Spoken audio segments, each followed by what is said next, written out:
Hello everyone and welcome to SEO's channel. I'm Spandana. Today we're going to be talking about the 3 new appointments to the Supreme Court of India. On 29th May, Union Law Minister Arjun Ram Meghwal posted on Twitter or X that the Union had notified the elevations of Justices N.V. Anjaria, Vijay Bishnoi and A.S. Chandurkar to the Supreme Court. This comes just 3 days after the Supreme Court Collegium led by Chief Justice B.R. Gavai recommended their names on 26th May. All 3 judges took oath on the 30th of May. With these appointments, the Supreme Court now has 34 judges, its full sanction strength. But this is brief considering Justice Bela Trivedi will retire officially on the 9th of June. So let's take a quick look at these 3 new judges and what they bring to the court. Justice Anjaria was the Chief Justice of the Karnataka High Court.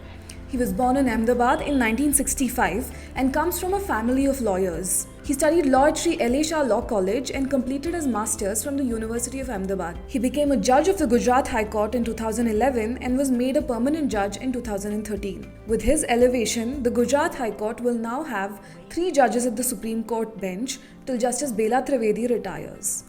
Justice J.B. Pardiwala is the only other sitting judge from the Gujarat High Court. Justice Bishnoi was the Chief Justice of the Guwahati High Court before his elevation. He was born in Jodhpur in 1964 and enrolled as an advocate in 1989.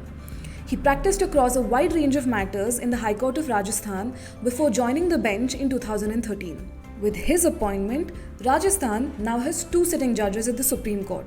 Justice Sandeep Mehta is the other judge. Prior to his elevation, Justice Chandurkar served as a Bombay High Court judge. He was appointed in 2013. He was born in 1965 and joined the bar in 1988. Now, how are these recommendations made? Recommendations of judges to the higher judiciary are of course made by the Supreme Court Collegium led by the Chief Justice of India. During former Chief Justice D.Y. Chandrachud's time, Collegium recommendations would contain elaborate details and reasons before proposing a name. These considerations were seniority of the judges, merit as demonstrated by the judgments and performance of the judges, integrity, the need to ensure diversity at the Supreme Court in terms of region, gender, and community, and the need for inclusion of members from marginalized communities. Under former Chief Justice Sanjeev Khanna, the Collegium recommended 3 judges to the Supreme Court: Justice Manmohan, Justice K.V. Chandran, and Justice Jayamolya Bagchi. All 3 were brief recommendations and focused on regional representation and merit. In Justice Bagchi's case, the Collegium considered the fact that he would be in line to become a future Chief Justice if the seniority principle was followed. Now, more recently on 6th May, in a move to increase transparency of appointments in the higher judiciary, the Supreme Court released an 8-page document detailing factors considered by the Collegium in recommending judges to the Supreme Court. According to that document, these factors are appointment by elevation of a Chief Justice or a judge of the High Court, or an eminent member of the bar or a distinguished jurist. In case of elevation of a Chief Justice or a judge of the High Court, a fair representation to be given to all High Courts.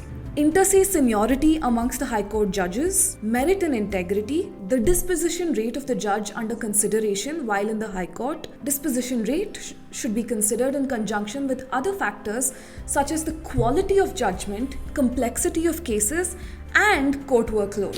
The CJI Gavai-led Collegium has no doubt taken these factors into account, especially to ensure better representation of the High Courts, because the recommendation for the 3 recent appointees mentions no details except their parent High Courts. But even with the 3 new elevations, 6 out of 25 High Courts are not represented in the top court. For more on this, read our latest data story and tell us what you think. How can representation be ensured at the Supreme Court?